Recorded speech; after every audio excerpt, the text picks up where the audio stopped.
So back again on the Breaking Even podcast, and here I have, starting from the middle, Luchi, CSUFF2R and Lanyi, and this is the trio Obara. So starting with some fun little icebreakers in terms of family dynamics.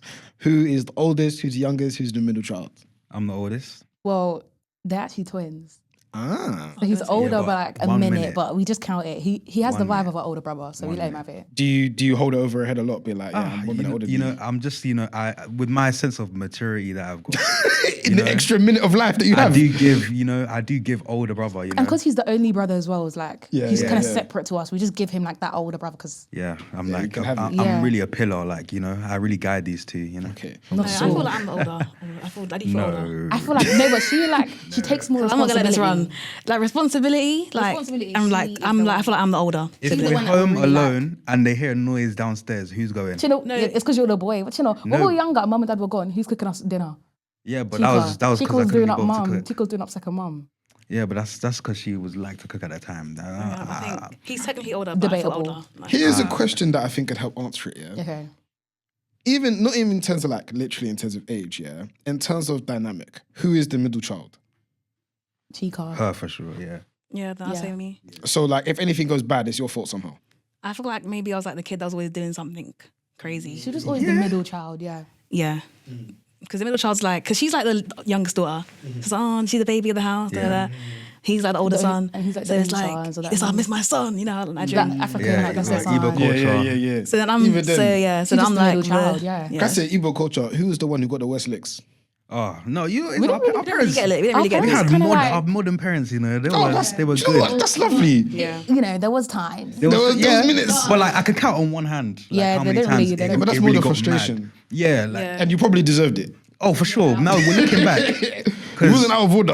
No, because when you see on TikTok, like, African parents are doing this, that. That's what I'm saying. We didn't Okay, my mum was I don't relate. They'll be like, they were kneeling down, putting their hands up. Because history, people say, my mum was not making me do that. We didn't have any of that. I've never been hit by a belt in my life. That's crazy. My dad never did more than that. And that was like... when we were younger, Rare, that was it. And the idea of getting hit was more painful than actually... And then when we got older and we did like that happened, was always our mum. Yeah. So. Yeah, man.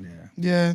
It tends to be those kind of family dynamics. But I think it's interesting that this trio has formed because you've decided to do music as a family. And you've already made a reference to it in one of your songs. And I'm sure someone's going to make the analogy at this point. You're basically the Adenugas at this point, man. I guess. I guess so. We're going to be our own thing. But if if you want to compare, that's what you could compare us to. Yeah. In terms of a fun comparison, if we're doing the Adenugas, who is who? Skepta. Okay. But the thing is, we're saying this, but not in a vibe like anyone's like, do you know what I mean? Like better or anything. You know what it is? Because I feel like that's not the case it's with us. actually the vibe, like think about like it. just the vibe. But with us, if you think about JME, yeah? Okay. Really, we're all Skepta. Personality-wise as well, like I would say he's more like JME, she's more like Skepta. Yeah, sure. I feel like... You're like the eccentric, nerdy one. In any trio, there's always a Beyonce. And it doesn't mean... I don't know about that. No, Beyonce is crazy. Can I mean but wait. I don't even know who the third girl is. I only know Kelly. Yeah, I know, but you have to wait. I know, but wait. I just like, wait. You're not letting me finish. See. Okay, go on. I'm just saying, like, there's one that's like, the Skepta or the Beyonce in the trio. I'm not trying to say that there's, any, like, I'm not trying to say anything mad, but like there's always one that's like first, but like, doesn't mean that they're above, but they're just first. Yeah. They were the one who stepped into music first. Exactly. Or stepped into music first, or just it comes to them naturally, or, there's just always one that's naturally, the Skepta or the Beyonce, you know what I mean? I would say that Chika's the Julie because she's just like, I just see her and like, she could be like a presenter or someone like that because she used to do like vlogs. She's always been like a social media talking. She's got a good personality. So I see her as like the Julie. Yeah. What I'd say about her is that she had the courage to be different before I did. We went to the same school in Brentwood, and she was making YouTube videos, songs, vlogs, all of that. I was like a guy that wanted to like disappear. Yeah. Yeah, how do you feel like that? I feel like out of us three, like I was the first person to like just like kind of just be myself. Even in school, we went to private school. We went to this white house school, and I was like really big at the time, whatever. So everyone was just like, and I used to do videos, music, everything. I was doing anything I wanted to do. And everyone was like, all the people were like beefing me. Everyone's beefing me. I was having problems here, left, right, centre. I got suspended, detention. I even vlogged in school one time and I got suspended.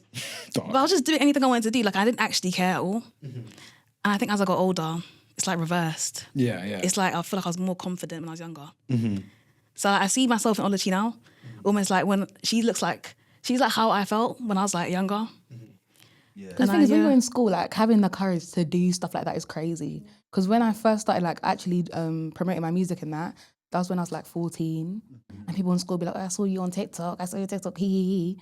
Not in like a bully way. We're just like they're all seeing what I'm doing now. But then obviously as it got better and better and better, it's not really embarrassing. Now they think it's cool. So. Yeah, literally. I feel like we're just ahead of the curve when it comes to that type of thing. Because when it came to that school time when she was doing all this YouTube and music stuff, I was happy just not being perceived. Like, I was just doing my thing. Everybody knew me, but I wasn't like trying to, do anything to stand out because I just wanted to go to school and go home because honestly, like they used to target me all the time. Black boy, oh, you're scary, oh, You're always looking for trouble, things like that. Being the black boys in an all-white private school, that is rough stuff. The only thing worse is being the only black kid in a white grammar school. That's probably the only experience that is worse. That one, I honestly, I can't even imagine. Like, it's very I dark. never got to experience that. I'm just wondering because I'm the only person that went to like secondary school. My school had a lot. My school was basically majority black, so I didn't really experience that. Yeah. It's just weird because they're across the street from each other. Yeah, it's crazy. And so you guys grew up in Essex? Yeah. What's that like in general? The same. I feel like the same as like London. our area. Let's not dox ourselves, but our area is like really multicultural. Like a lot of black people, Asians, etc. I don't think there's an ethnicity you can't find in our area. Especially now, like it's getting more and more. Yeah, it's been like that for like the last 20 years or so, actually. And you know what it is? It's like, I feel like whenever I'd get people from London to come to where I stay, it's a big thing. Like, I had everybody over at the house and they were, I'm seeing a horse. There's was that the 400 guys in that? Yeah. I had them all over at the house and they were like, there's horses and that. And it's crazy because literally, that's like Brentwood, that area of Essex is like, I remember I went to a friend's house and we just saw deers going across the street and I was thinking, they'll think this is crazy. Where we live, that's like 35. That's like 35 minutes from London. Wherever we stay. That's far from where we stay. Like there's no horses near our house, bro. There's no. Oh, I was gonna say the place. Yeah, please. There's no horses there. So how did you guys end up meeting the 400 lot in that case? Oh, I was almost said his government name. I knew 400 like beforehand because I had my own podcast at one point. Okay. Yeah, because we almost had a rival, man. I was gonna be. Bro, you're gonna take over the game before, man. I was trying, bro. But you know what it is? It's not too late, man. You know. Listen, who says rivals can't be friends? It might be a side quest, man. I can't lie. Cheeky side quest. Because you know what it is? I was doing it because I wanted to make more friends in like the whole creative scene, London scene. So I was like, cool, let me, learn how to have conversations and, film them for content. I had him on with CL and people like that. And we just knew each other. We kept in touch. And then maybe a couple years after that, maybe 2024 times, 400 had already started. And they said, we want to join. I remember it was a great time. They pushed me to be a better artist, obviously, as well as my sisters, of course. But like it was so natural. It was so natural. So I feel like what's interesting is that you kind of pointed out that they were kind of the ones that were kind of a big cheerleader for you making music in the first place. They're the reason that I even considered it. I was like, we can do it. Chino, musically, like I always hear him listening to like, he put me on like Bajork music, like Bajork songs. Like Oasis. Oasis. I was like, he actually knows a lot about music. Like, and then I think when he first started making music on like SoundCloud, I was like, you're actually really good at this. Because I was trying to make music and I was just so bad. Like, I just kept saying. I thought it was hard, but but I just kept saying the same word over and over again. I'd be like, I'm so fly, I'm wavy, I'm fly. And it's like, what else do you say? Like, how do people write music? I can't do this. And then with them two, I was like, right, it comes naturally. They can write a song and I can't write a song. But yeah, I think with Chino was like, the love for music always been there. So, and because of how like closeted he felt in school, it was like, it was a good outlet for him to be able to like express himself kind of thing. Yeah, because, I never had a diary or anything like that. I didn't, just something that comes naturally and something that's like, at least I know for a fact that I can do this, because personally I'm like really, what's the word, like unsure a lot of the time, like apprehensive about when I'm trying things or when I'm doing things. Yeah. With music, it's like I know I can do that, and that's confident, yeah. you know what I mean? Like, yeah. Yeah. So like, even Luchi, what had you picking up a mic in the first place? Was it kind of like looking at your brother and what like his friends were doing with 400 and thinking like, yeah, I can do this? Or was it like a particular album that thought, yeah, it's time to get in the studio? Like, I mean, like being Nigerian, music is just a big part of our culture in general. yeah, definitely. And then on top of that, I feel like I've been making music since I was in like primary school. Me and Chika made like a song when she was like in year 8 or something. It's like her first and debut. I was in year 3 and we made the song, posted it on YouTube. And my whole school's talking still about there. it. I went to her school for parents' evening because I was walking with my mum, holding my mum's hand, and they're going, oh, well, my old rap name was L23 or Lily23. Lily23. They'd be like, Lily23. And then I think... So if we dig hard enough on YouTube, we can find it.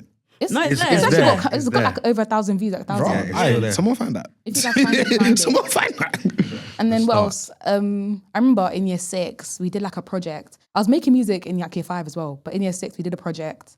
And they were like, oh, for this book that we're reading, do something creative. You can do pottery, do this. And me and my friends were like, oh, let's make a song. Really, it was just me. I'm the only person that said anything on the song, but I did like a parody of The Box. Oh, okay, And yeah. the book was like based on a boat. So it was called like The Boat, and I did that. So I was just always doing it and then just started posting it in like year 9. So where did you start DJing, Lanyi? When did you start Okay, this is spinning my journey with this creative stuff. This is a story. So Yeah, I know what she's going to do. I'd say, okay, I started off trying to do like social media stuff. Like I just wanted to be an influencer. Like I wanted to be like Nella Rose. I think Nella Rose is my biggest like, I want to be like a little YouTuber. I think people underestimate and don't give Nella Rose enough credit Yeah, for the I think so amount many of black girls that people, wanna- yeah. specifically black girls that she inspired to get at being an Yeah. influencer and trying to do social media. So hats off to her for sure. Yeah, 100%. And then I was doing YouTube for a few years and it was doing kind of well. Like my whole family would like watch the vlogs on the TV and stuff. Like everyone knew I was doing YouTube. Then I kind of done like loads of like business stuff. Like I used to like love opening small businesses. So like I kind of realized that I really have like all these creative ideas. But one of my biggest issues is like never seeing the, what's the word, the outcome. The fruitions. Yeah. Of it. Yeah. Like it's like I start something and then I'm like, oh, I can't do it anymore. Yeah, yeah, Do yeah. something new. And then something else. Oh, oh. And it's just like, it's just constant. It's like so many things I've done, started. And I'll say music kind of like has always been there for me, like a safe haven for me. I would say, I remember in sixth form, whenever there was like a new album drop, I'll be like, guys, Kendrick's dropping today. And everyone would be like, okay, like, and I was like, What do you mean? This is a big deal, guys. I'm What are you like, talking guys, about? like, Big deal. everyone, I remember when Utopia came out and I was up at 5 a.m. Like people like, just wait the next day. And I'm like, I need to listen to it No, when it it needs to comes happen out. now. And then, not to be corny, but Playboy Carti saved my life. I love Playboy Carti. Out there. Lancey Fo saved my life as well. Can't When lie. you had Poison, that's what it was like. Yeah. Yeah, I remember I that discovered. song was special. I remember Yes. discovering Lancey for the first time. I actually I remember the day. And I we put came them on. to Tinchinel's room and we're like, Yeah. oh, listen to Yeah, this. I put them on. I was like, guys, listen to this guy. I was like, this is crazy. So was Poison your first Lancey tune for 3? No, No, that's just that's like our favorite. Well, I don't know about Chinel's favorite. That's Chika's favorite and my favorite. My first song I heard was Die Twice with Skepta. Yeah. Anyways, so after that, I kind of like was going to so many underground events and stuff. Yeah, yeah, yeah. And I had like friends in the underground like scene and stuff, and like, I've Yeah, got yeah. connections and stuff. I need to use this in like a nice like PR way. But I'll just say like some bad experiences kind of like gave me like a negative perception on the whole thing. Underground as this whole, yeah. Thing. So then after that, I kind of lost my love for music. And then I was like, how am I going to get this back? And I was